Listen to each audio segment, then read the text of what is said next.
श्री शिवाय नमस्तुभ्यम। हर हर महादेव। दोस्तों, इस वीडियो में हम आपको व्यापार वृद्धि का एक ऐसा उपाय बताएंगे जिसको आप किसी भी दिन कर सकते हैं और कुछ महत्वपूर्ण बातें गुरुजी आपको बताएंगे। अब गुरुजी से उपाय सुनिए। आप सबको फिर निवेदन करेंगे, रोग, बीमारी, तकलीफ, कष्ट या फिर कहीं रुपया पैसा अटक गया हो, नहीं निकल रहा हो, किसी व्यक्ति से कोई काम करवाना है, वो काम नहीं कर रहा, कोई फाइल आगे नहीं बढ़ रही है, कोई सब्सक्राइब माय चैनल। तो एक जल के पात्र में जल भरकर 5 बेलपत्री शिव जी को समर्पित कर कुंदकेश्वर महादेव का नाम लेकर एक सफेद पुष्प बेलपत्री के ऊपर जो शिव जी को चढ़ाई है उस पर समर्पित कर जल जो लेकर गए हो, अपनी उस कामना को कर कि मेरा ये कार्य अटक रहा है, ये कार्य नहीं हो रहा, कुंदकेश्वर महादेव का नाम लेकर धीरे धीरे जल की धार चढ़ाइए। अब कुछ इम्पोर्टेंट बातें गुरुजी से सुनिए। पास मेरा भक्त अब आ गया ना, मेरा भक्त मेरे शिवालय में आ गया, मेरी शरणागति में आ गया, मेरे पास आ गया। और जब भोले का भक्त भोले के करीब में आ जाए, बारिश अब बरसो तो ऐसी बरसो कि कोई जा ना सके, जो मेरा हो जाए तो मेरे पास से कभी ना जाए, इसलिए तू बरसते रहे तो मेरे करीब में बना रहे। ये जो घड़ी है, ये शंभू है, ये त्रिकालदर्शी, ये कैलाशी, ये अविनाशी, ये शंकर है, उसको पहचानना कठिन। यमुना मैया गई, जो उन्होंने गोलोक धाम में दर्शन करा, भगवान का विचार कर लिया कि मुझे पटरानी बनना है भगवान नारायण की, पटरानी बनना है भगवान कृष्ण की, अब करूं तो करूं क्या।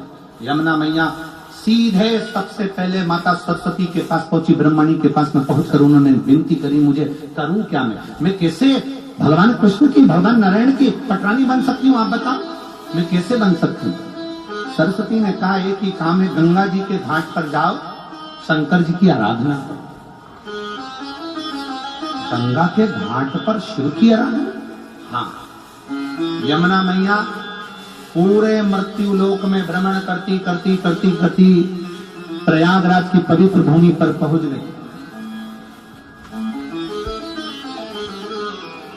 और प्रयागराज की पवित्र भूमि पर भीटा की पहाड़ियों में, कहां की पहाड़ी, भीटा, प्रयागराज में, यहां से महाराज जी 25 किलोमीटर दूरी पर भीटा की पहाड़ी पर एक स्थान, ऐसा स्थान है शंकर जी का, यमुना जी का ऐसा स्थान जहां पर स्वयं यमुना भगवान शंकर की आराधना करने के लिए बैठी और शंकर जी को सुजावन महादेव के नाम से वहां पर आना पड़ा और दर्शन देना पड़ा।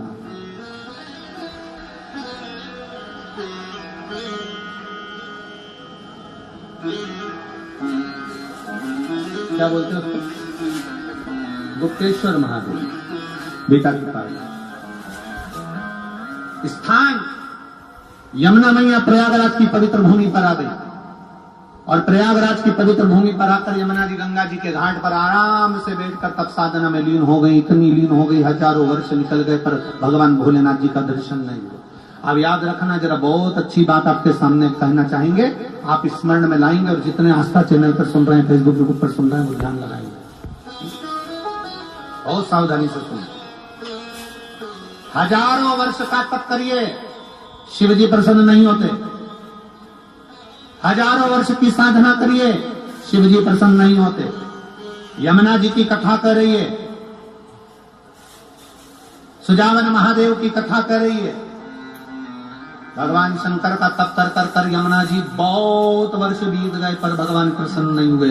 तुम भी 1000 वर्ष तक नेत्र बंद कर कर साधना लगा कर बैठ जाओ, शिव जी नहीं प्रसन्न होंगे। तुम वन में जाकर बैठ जाओ, महादेव प्रसन्न नहीं होंगे। 1000 वर्ष तक तप करो, महादेव प्रसन्न नहीं होंगे। यमुना जी को लगा कि मेरे तो महादेव प्रसन्न नहीं हो रहे, मैं करूं तो करूं क्या। उसी समय उन्होंने गंगा जी का ध्यान किया। यमुना जी ने गंगा जी को माय चैनल, हे गंगा मैया, गंगा मैया आप कृपा करो, हमें बताओ महादेव कैसे प्रसन्न होंगे। एक बार भी यमुना जी ने गंगा जी से यह नहीं कहा कि नारायण कैसे प्रसन्न होंगे, क्योंकि नारायण से विवाह करना है ना इनको डायरेक्ट। अगर नारायण से विवाह करना है तो नारायण को प्रसन्न करना था, पर ये नारायण को प्रसन्न नहीं कर रही है, महादेव को प्रसन्न कर रही है। हमारे जो डॉक्टर होते हैं ना, वो भी बहुत अच्छे वेद पुराण पढ़े होते हैं, इसलिए डॉक्टर साहब कभी भी एक गोली नहीं देते, एक गोली के साथ दूसरी गोली लगा कर देते हैं। वो कहते हैं ये गोली सवेरे खा लोगे, फिर ये गोली भोजन के, जम के बोलो जरा, भोजन के बाद खाना, ये भोजन के पहले खाना, ये भोजन के बाद खाना।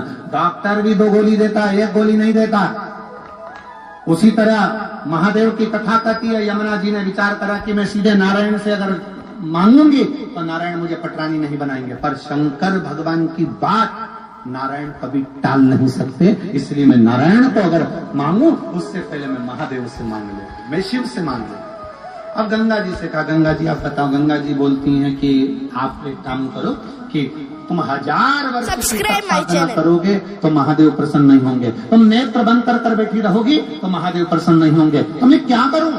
तब यमुना जी से गंगा जी ने कहा, बालू रेत का शिवलिंग बनाओ, उसकी पूजन कर 1 लोटा जल चढ़ाओ। अब देखो, आपसे भी हम एक ही बात कहते हैं, सारी समस्या का हल। आज तक हमने ये नहीं कहा कि तुम्हारी समस्या भारी है तो आंख बंद करके बैठो, उठो ही मती, खाओ मती, सो मती। हमने ये बोला कभी? हमने तो एक बात बहुत अच्छी कही तुमसे, खूब खाओ पर लोगों के प्राण मत खाओ।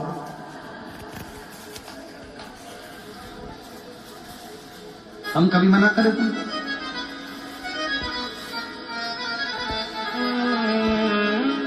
शिव महापुराण की कथा में सबसे शुरू में वेद व्यास जी वर्णन करते हैं शिव कथा सुनने का नियम। शिव कथा सुनने का नियम मालूम है तुमको? शिव कथा सुनने का नियम वेद व्यास जी लिखते हैं, एक समय फलहार करो, शिव महापुराण की कथा पूरी सुनो। एक समय फलहार, फरियाल नहीं बोला, क्या बोला है? फलहार।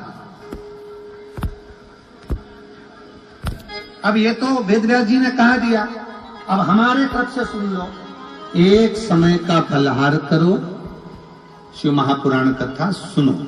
नहीं बन सके तो एक समय फलहार करके दूसरे समय फरियाल करो। फरियाल समझ गए? साबुदाने की खिचड़ी, चिप्स, पापड़, आलू का हलवा, सब्सक्राइब माय चैनल, आधा किलो पपीता, 1 किलो सेवफल, 2 दर्जन केला, रात्रि को सोने के पहले 1 लोटा भर के दूध, उसमें भी मखाने की पीस के डाल के बादाम, फिर खा के फुल एनर्जी, फिर सो। अब उन्होंने तो कहा कि एक समय फलहार करो, शिव महापुराण की कथा सुनो, और हम कहते हैं एक समय फलहार करो, दूसरे समय फरियाल करो, पर शिव महापुराण की कथा जरूर सब्सक्राइब माय चैनल सुनो।